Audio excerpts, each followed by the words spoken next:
Welcome to Zonk. Story 1.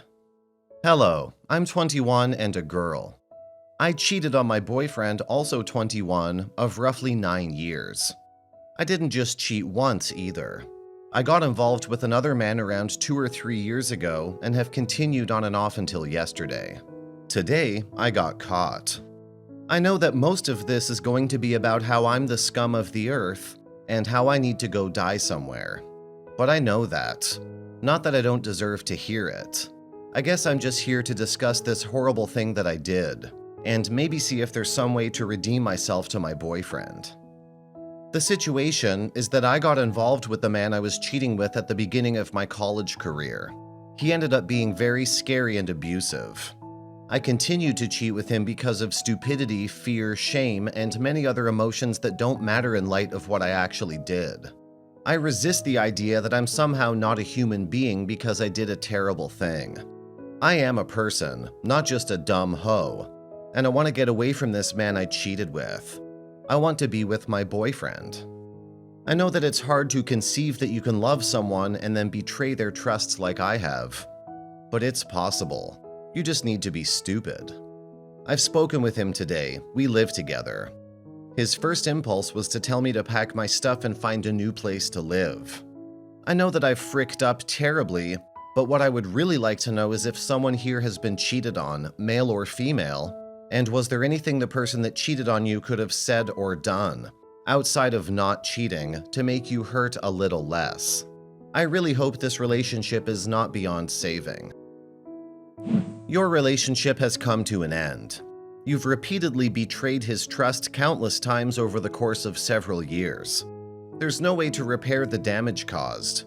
You may try to hold on for another 2 or 3 agonizing years, but your significant other will never fully trust you, leaving you feeling miserable throughout. It's time to accept that it's over and move forward. Avoid making the same mistakes again. Even if he claims to forgive you, the memory of your actions will linger in his mind for as long as he remains with you. There's no escaping this fact. Comments. Let's call a spade a spade. You've been with him since you're 12 and had a long-term affair with another man. And now you're 21. The odds of you staying together anyway were stacked highly against you. And now you two are done. You got caught, and it's good that you did so this guy can move on and find a new girl while he's still young. Same with you. Learn from your mistakes and try to improve with the next relationship you're in. But the trust is smashed in this one. And don't expect to even have a chance at saving the relationship. I have been cheated on. There was nothing he could have said that would make me take him back. It's not just the cheating, but the lying that hurts. It's a betrayal on so many levels. It stays with you for life. The best you can do is make sure he knows you will always love him, then disappear from his life so you can move on. If you stick around or try to be friends with him, you'll probably end up just freaking with his head. Also, you should seek help for why you would continue to cheat with someone who abused you. Do you have self-esteem issues? Were you actually concerned for your safety? You need to understand how this happened so it doesn't happen in the future. Story 2. I'm having some trust issues with my long-term boyfriend, and I was hoping you guys might be able to give me some insight. I apologize in advance because this is pretty long, but there's a TLDR at the bottom if you want. We are both in our mid-20s and we've been together for 6 years. He's male, duh, and I'm female. To make things easy, let's call him Eric. Relevant info. Just over 2 years ago, we went through a really rough patch that nearly ended our relationship. There were a lot of issues that built up in our relationship that led me to be really unhappy, and to make a long story short, I ended up cheating on him one night. This was absolutely the worst thing I've ever done in my life and completely out of character for me. I felt awful. I told Eric about my mistake and about how I had been feeling unhappy for the past half a year or so. We broke up for a while, but eventually Eric asked me to try again and we got back together. We've been together ever since, and things have been really great for the most part. Eric moved to another state for school, and I ended up following him and getting a good job here. Now, I should start this off by saying that when we were discussing getting back together, I very specifically asked him if he felt like he could forgive me for what I did. I said that I completely understood if he couldn't get over it, but if he felt like he couldn't forgive me, there was no point in trying again. Trust is obviously a huge part in any relationship, and I knew that I had damaged ours. I'm incredibly lucky that he wanted to give me another chance, but I wanted to be sure that the damage wasn't irreparable. I didn't want to waste his time or mine, or make it harder emotionally if we ended up breaking up again because the trust just wasn't there. For my part, I've done everything I can think of to show him that I have no intention of ever breaking his trust again. I cut all contact with the guy I slept with, plus, since we live in a new state now, so there's no chance of me seeing him again. Eric has all of my passwords so he can check my Facebook and email at any time. I'm open with my phone, and I have no problems if he wants to read my texts. We've talked about marriage and children, and he knows that I'm committed to making this relationship work. Here's where it's starting to get tricky. Despite my best efforts, lately I've started to feel like he still doesn't trust me. For the first year and a half of living in this new state, I was unemployed and working under the table as a housekeeper. So I didn't have a lot of opportunities to meet new people and make new friends. Recently though, I got a job that I really like, working with a lot of people who are my age and interested in similar things. So this is the first time in our new city where I actually have a chance to make some new friends and really enjoy myself. I'm a very social person, Eric not so much. Every time I go out with friends, I always make sure that Eric knows he's more than welcome to come with us. It's not always something he's interested in doing. So sometimes he declines, but sometimes he still acts jealous that I'm out with other people. Here are some examples. A friend of mine that I haven't seen in a really long time was in town for one night. He asked me to go out for a couple beers with him, and Eric was welcome to join. Eric declined. He's not a drinker, but seemed pretty irritated, insecure, because I said that I was still planning to go. I had told him several times he could come, that I wanted him to come. The pub we went to was a block away from our apartment. I even offered to stay home if it bothered him so much, but he told me to go anyways, but got really moody over it. My job sometimes makes me stay late. I always call to let him know something came up and I have to run a report, meet with someone, etc. He always makes little jokes like, "You're having an affair, aren't you?" Which I know are just jokes, but I think it shows a seed of doubt in his mind. Recently, I decided that I want to start going to the gym and getting back into shape. I've gained a lot of relationship weight, about 15 to 20 pounds over the past 6 years, and I want to lose it and get back to the weight I was at when we started dating.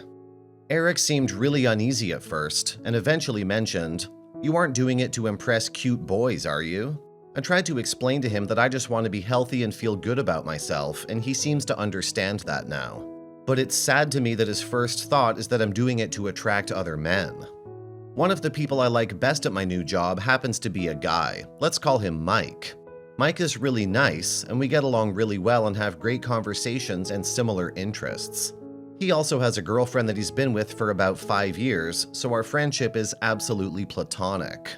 Eric and Mike have met briefly a couple of times, so it's not like Mike is some unseen presence in my life. Recently, I started getting interested in a new hobby, and Mike offered to help me with a project I'm working on. The project requires some space, and Eric and I live in a small apartment, so Mike offered for me to go over to his place to get started on the project. Eric has known for a while that I'm going to start working on this project and has shown little interest until I mentioned that Mike is going to help me. As soon as he found that out, all of a sudden he wants to come over to Mike's with me.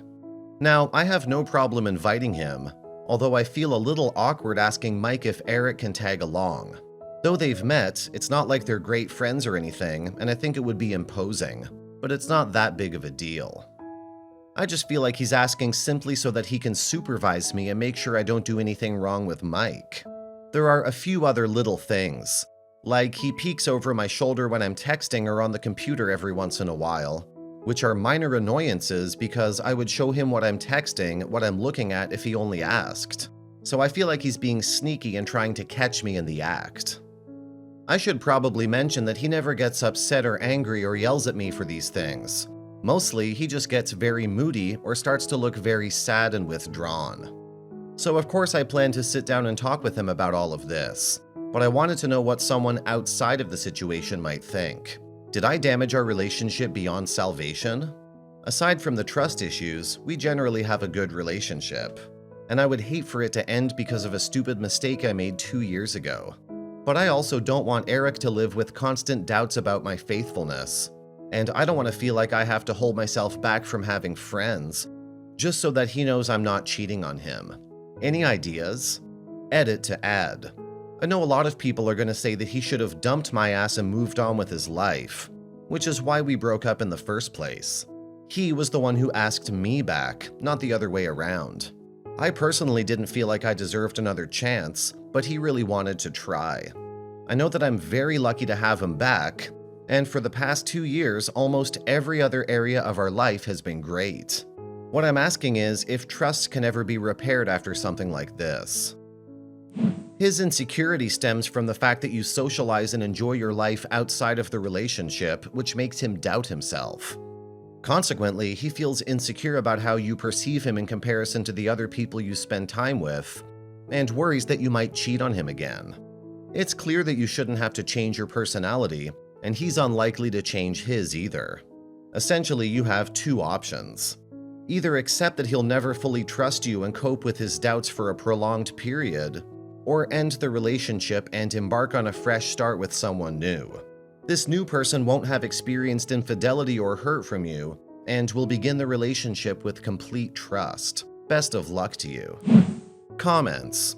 The damage that cheating does to the trust in a relationship is pretty severe, and usually takes a really long time to heal if it ever does. And even so, your actions will always be in the back of his mind if he ever thinks something is slightly off with the relationship or with you. The best you can do is continue with what you're doing, being open with all forms of communication, and have the talk with him. But realize that his healing process is going to come on his own terms, not yours, and it can be a long process. I'm sure it's annoying for you, but it's worse for him to have to constantly live with it. The reasons your relationship won't work are twofold. 1. Eric will never fully trust you not to screw another guy behind his back again. 2. Eric is a dumbass. If he acts like a bitter homebody who refuses to join you but gets mad that you are having fun without him, you're going to resent him and dump him eventually.